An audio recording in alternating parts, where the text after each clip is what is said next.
has had double-digit world title reigns. Not to mention he's a two-time WWE Hall of Famer and the biggest name in the business in the 80s and 90s.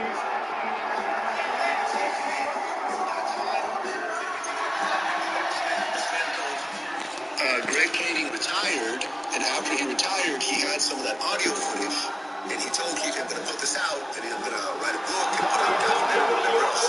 So the audio of Keith confessing to his role in the Tupac murder and his nephew, Evan Anderson, got released. And it was floating around. So I knew someone who knew Keith. They connected me with them, and he had just written that book. So I had a copy of the book. I'm talking to the writer. You got 2 interviews with him, right? Yeah, 2 interviews. Essentially, I got a copy of the book as it was being released. He agreed to do the interview. I paid him a little bit of money for it. And the interview essentially follows the book from beginning to end, but also, since I know the whole story. You read the book, right? I read the book, absolutely. I read the book, but I also had interviews from other people that were sort of involved in creating Idi Amin, behind Tupac, Scarecrow, who was a first responder, and of course Greg Kading, and then, the Compton PD cops, they're also investigating, and so I basically pieced together the whole story, and he basically said the whole thing. The whole story, and he basically said the whole thing. He basically reiterated what he said. I'm a single mom, of course I'm only available between 7 and 9 p.m. I'm a single mom, of course I say I want to date, and then we actually plan the date. I decide to do something with my daughter instead. I'm a single mom, of course I'm going to say I'm going to bed at 7 p.m. and then end up staying up to 12 midnight because this is my only free time. I'm a single mom, of course I'm going to go on a date with you when you'll probably end up learning more about my childhood. I'm a single mom, of course I'm only available between 7 and 9 p.m. I'm a single mom, of course I say I want to date, and then we actually plan the date. I decide to do something with my daughter instead. I'm a single mom, of course I'm going to say I'm going to bed at 7 p.m. and then end up staying up to 12 midnight because this is my only free time. I'm a single mom, of course I'm going to go on a date with you when you'll probably end up learning more about my childhood. I'm a single mom, of course I'm only available between 7 and 9 p.m. I'm a single mom, of course I say I want to date, and then when we actually plan the date, I decide to do something with my daughter instead.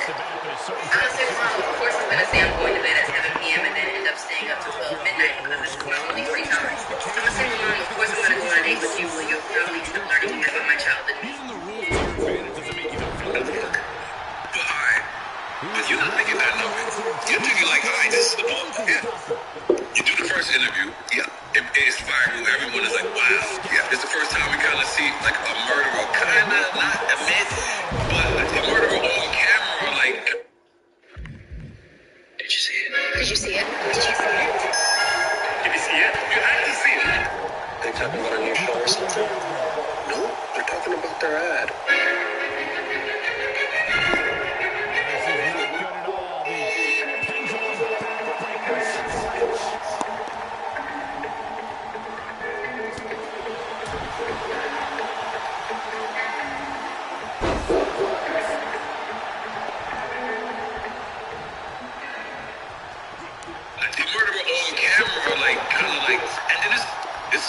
This is a national, worldwide. Yeah. No one thinks nothing of it the first interview. Yeah. Well, people thought a lot of it. You know what I mean? What I meant was, but nothing happens to it. like, there's no authorities alerted. There's no nothing. Everyone that goes under the cover. So how does the second interview come about? Well, between that first interview and the second interview, he does a bunch of other interviews. Right. He does like Cam Capone News, and he does this other platform, he does this platform. So he's basically telling the story over and over again and putting in more details. He's like making it more graphic. He's saying Tupac was breakdancing when he got shot, trying to get it back in the, in the back seat, and it got more graphic. It got a little more morbid. You know what I mean? So he did probably. I think even one time, remember what you said? He said that Mike Tyson said something. He was like, yeah, man, tell Mike Tyson.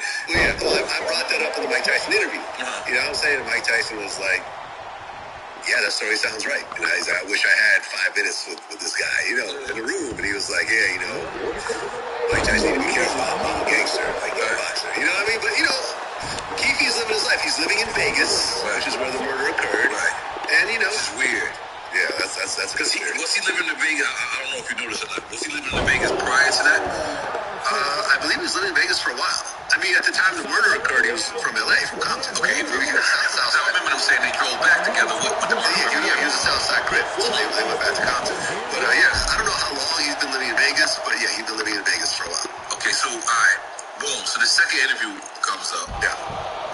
How do you approach this different from the first interview? I mean, that's always challenging. Did you know he was going to give you more? I mean, there really wasn't that much more. It was kind of a fill in the blanks on some stories. It was kind of a reaction to this person saying things about it. I mean, really the first interview was the real, storyline. Right. The second one just had a few pieces here and there. Not really a lot. Of course people reacted to it because it's me and Keefe D. But really it's that first interview that told the story from essentially when he was born to his relationship with Suge, his Southside Crip, his drug dealing days, his relationship with his nephew Orlando, his interactions with Puffy, what led up to them going to Vegas, what happened after Orlando got jumped, to his role in the car, the shooting, then going back, and then the bloodbath that happened in Compton because of the murder and all that. So it kind of told the whole story from beginning to end in a visual format. Was you shocked when you heard Suge say, I don't want him to go to jail? No, but that's Suge. Suge doesn't cooperate. Ever. Yeah, so that's Suge is Suge. No, but he did sue Kanye. Yeah, he sued. He did. Well, he also sued Akon's bodyguard. That's true. He was going to press charges. But I think Suge picks and chooses. Yeah. He didn't cooperate with the police. And like, for example, like the Greg Kadings of the world feel that, because Suge is really like the only witness that actually saw, because Keefe said that him and Suge locked eyes. And they'd known each other since school. Football. They played football together. And they locked eyes. So Suge could have been like, here's who did it. Everyone's still alive in the car at the time. He could have cooperated. Everyone would have went to prison. But he did it. So he still is not. So it is what it is. You had a relationship with Suge? Never met him. Been in the same room with him. But the thing with Suge is that everyone I know that's dealt with Suge has always had a negative story. It's always ended badly. So I'm like, why would I bother? I'm going to be honest with you. I'm 50-50. There's a lot of people who swear by him. Never. A lot of people. Like, I kid you not. And I know reputable, real people that say, I don't know a single human being that said that they have dealt with Suge and it's worked out at the end. Scott Storch. Okay. Cat Williams. Ja Rule. TK Kirkland. Him and TK got into it. Okay. Him and TK got into it. Okay, but the other ones I don't know. Okay, so, yeah, you're right. I swear to God, like every time I see him, he's been a gentleman. I mean, maybe I'm lucky. Maybe I'm being overly cautious. All right, but sometimes it pays to be overly cautious. So what is the next big thing? Well, Galaxy believes the next big thing is you. Man, yes, because the power of Galaxy AI, you have so many possibilities. The next big thing is you. I was at a bar one night, right?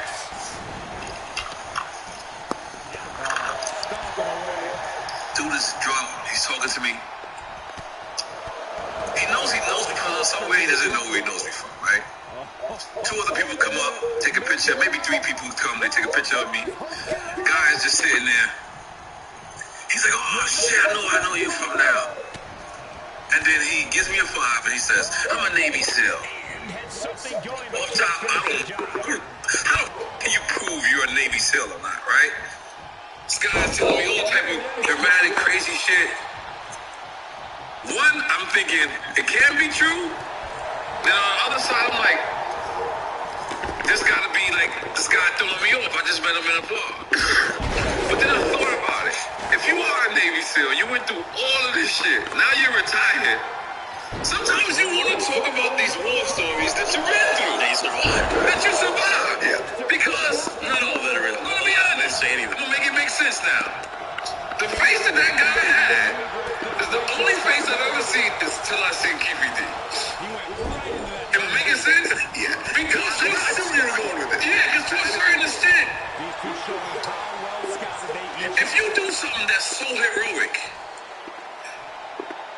You see this? There's something on Netflix where this guy kidnapped this girl, and then they give somebody else the credit for it, and the guy is so pissed. He's like, no, it was me.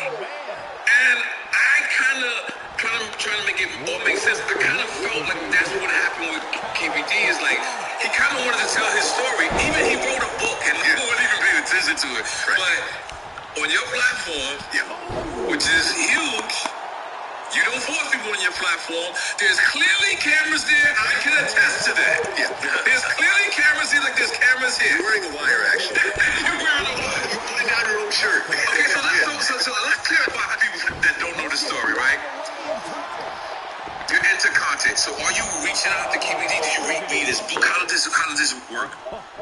Well, before the KPD interview, Greg Kading, who was the LAPD officer, got, basically gave KPD a proffer agreement. What? A proffer. Okay, so KPD, and that's the who retired, who said, right, quit. Right, okay, yeah, so KPD, the word was already out there that he was in the car that killed Tupac. Right. Yeah, what up, man? So Greg task force, but was kind of researching the whole. What up, man? What you got going on? Tupac, whether there's some connection or not. He was What?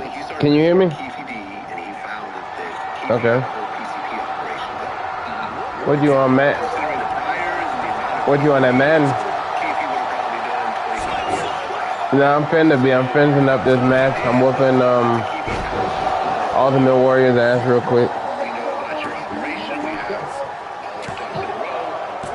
Come in to talk to us. No, I ain't got it yet. This is after the Tupac murder, correct? This is years after the Tupac. WWE 20. Keefe met up with them, and they secretly recorded him. And they basically said, listen, agreement is it means that you tell me Oh, you got the 23? crimes I'm asking you about. And if you answer me truthfully, You bought that for real? I know some of the answers already. Yeah. Everything you say, we can't turn around and use it against you. In that moment, on that day. And in exchange, Oh, okay. so in exchange for him telling the whole story about the Tupac murder, Remember me? Hail Mary. Whooping people's ass for Hail Mary. and they try to use him as an informant, they try to send him to New York to set up Yeah. evidence there. This is way prior, right? Back in the What's been going on, man?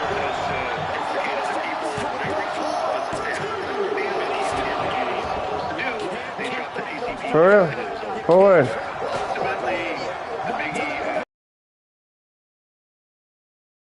For real? What the fuck?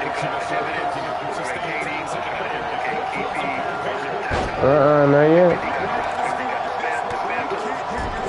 Greg Kading retired, and after he retired, he had some audio footage, and he told me he was going to put this out. I mean, I'm going to write a book and do a documentary or whatever else. So the audio of Keefe confessing to his role in the Tupac murder and implicating his nephew, Orlando Anderson, got released. Damn, man. I'm sorry to hear that, man. He connected me with them, and he had just written that book. The prostate is prostate. A copy of the book.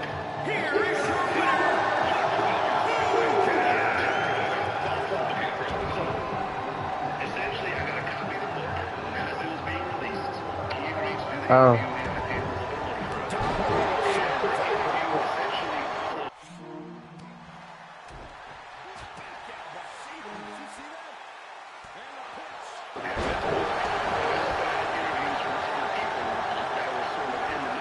Damn.